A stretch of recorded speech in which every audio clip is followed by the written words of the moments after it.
Assalamualaikum warahmatullahi wabarakatuh.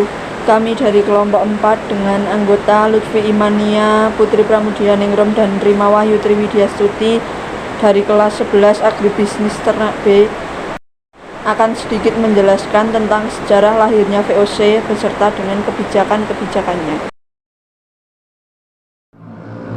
Penjajahan Belanda ke Indonesia bermula dari kedatangan para pedagang Belanda. Awalnya mereka bersaing, kemudian mereka membentuk kongsi dagang yang dikenal sebagai VOC. Awal abad 16, Belanda berada di bawah kekuasaan kerajaan Spanyol yang mendorong Belanda memiliki jalur perdagangan sendiri. Sebelumnya, Belanda hanyalah perantara atau pengecer rempah-rempah yang dibawa Portugis dari Nusantara. Maka pada 1598, Belanda melancarkan ekspedisinya untuk mencari kepulauan rempah-rempah. Sebanyak 4 kapal dengan 249 awak dan 64 pucuk meriam berangkat di bawah pimpinan Cornelis de Houtman. Pada 1598, sebanyak 22 kapal milik 5 perusahaan Belanda yang berbeda berlayar ke Nusantara. Armada pimpinan Jacob van Neklah yang pertama tiba di Kepulauan Rempah-Rempah Maluku pada Maret 1599.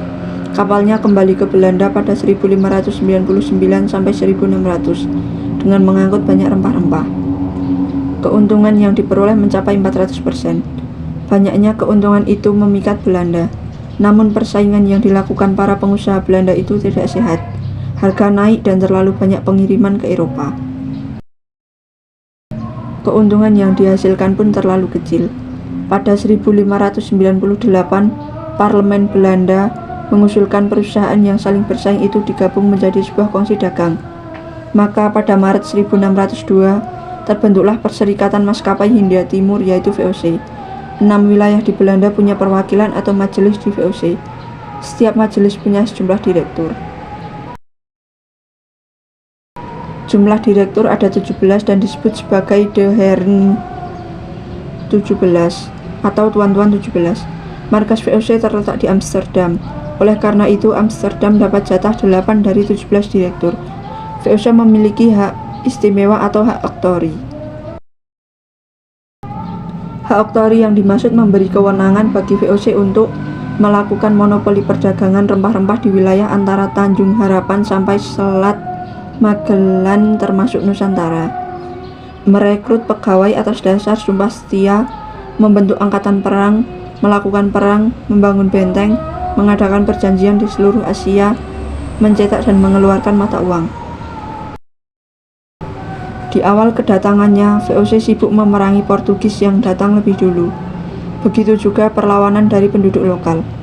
Agar bisa menangani urusan perdagangan dan ekspansi lebih baik lagi, maka pada tahun 1610 diciptakan jabatan Gubernur Jenderal. Gubernur Jenderal yang memerintah di Hindia dipilih oleh Dewan Hindia, Raad van Indië. Gubernur Jenderal pertama adalah Pieter-Both, 1602 sampai 1614.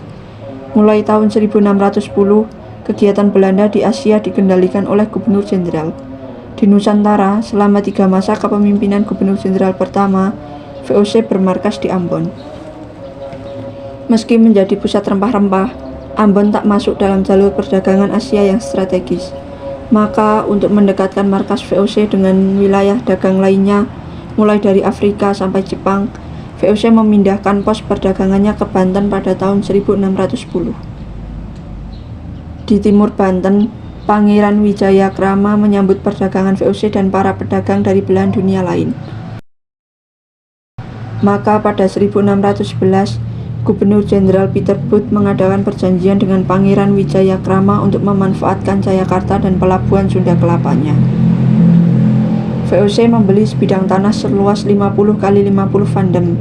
1 vandem sama dengan 1802 cm yang berlokasi di sebelah timur Muara Ciliwung.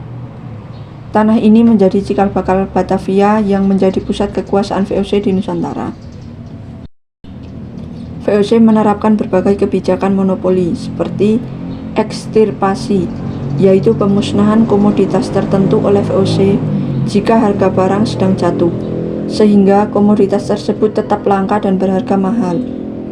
Pelayaran hongi yang merupakan patroli pelayaran. sehingga tidak ada pedagang rempah-rempah yang menjual barangnya ke pihak selain VOC.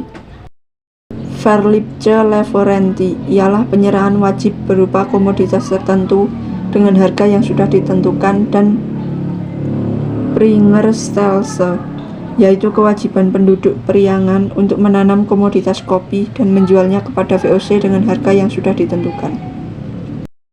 Herman Willem Daendels adalah Gubernur Jenderal Hindia Belanda yang memerintah pada tahun 1808 sampai 1811.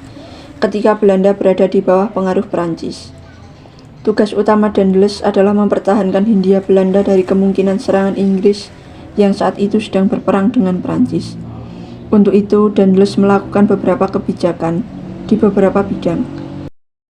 Dalam bidang pemerintahan diantaranya, Daendels memberi gaji tetap dan melarang pegawai kolonial Hindia Belanda melakukan perdagangan sendiri, dan membagi Jawa menjadi 9 daerah prefektur untuk memudahkan administrasi.